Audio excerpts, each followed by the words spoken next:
PHEVs are less reliable than EVs?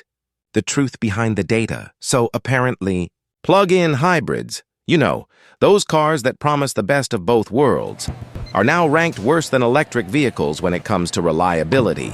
According to Inside EVs and recent data from J.D. Power, PHEVs are seeing more problems per 100 vehicles than full EVs. That's wild, right? Because plug-in hybrids were supposed to be the safe middle ground between gas and electric. So what's really going on here? Let's break it down. What the study found. Here's what the study says. The data shows gas cars at 180 pp100. EVs are higher, around 260, often related to charging. Plug-in hybrids had significantly more reported issues than both EVs and regular gas cars. That's measured by something called problems per 100 vehicles, or PP100. And the most common complaints? Software bugs, charging faults, and hybrid system miscommunications. Basically, the car's two brains not always talking to each other properly. So, while EVs mostly deal with battery and charging bugs, PHEVs are juggling twice the complexity, an engine and an electric system, and that's where things start to fall apart.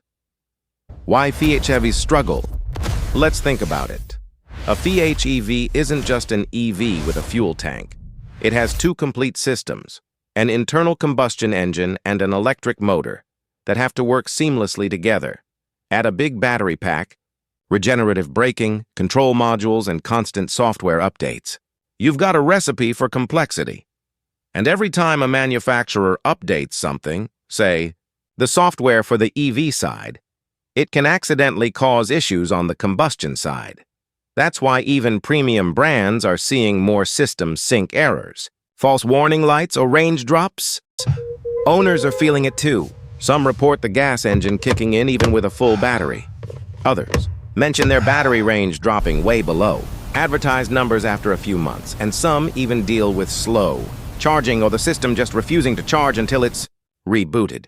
These might sound small, but they add up, especially when you buy a PHEV for convenience and it ends up needing more attention than a regular hybrid. The good news?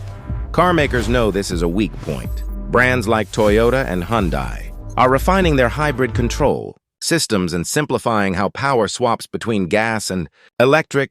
Software updates are also rolling out faster, and newer PHEVs are being built on dedicated hybrid platforms instead of modified gas cars. So, the technology's getting better. But for now, early models are where most reliability issues show up. Key takeaway and CTA. So yeah, PHEVs sound perfect on paper, but they're still half-step technology. You get range flexibility, but you also get more complexity and more things that can go wrong. If you're buying new, stick with proven systems like Toyota's or wait for next-gen hybrids that fix these bugs. What do you think? Would you still go PHEV or jump straight to EV? Let me know below. And if you found this helpful, hit that like and subscribe for more no BS hybrid talk.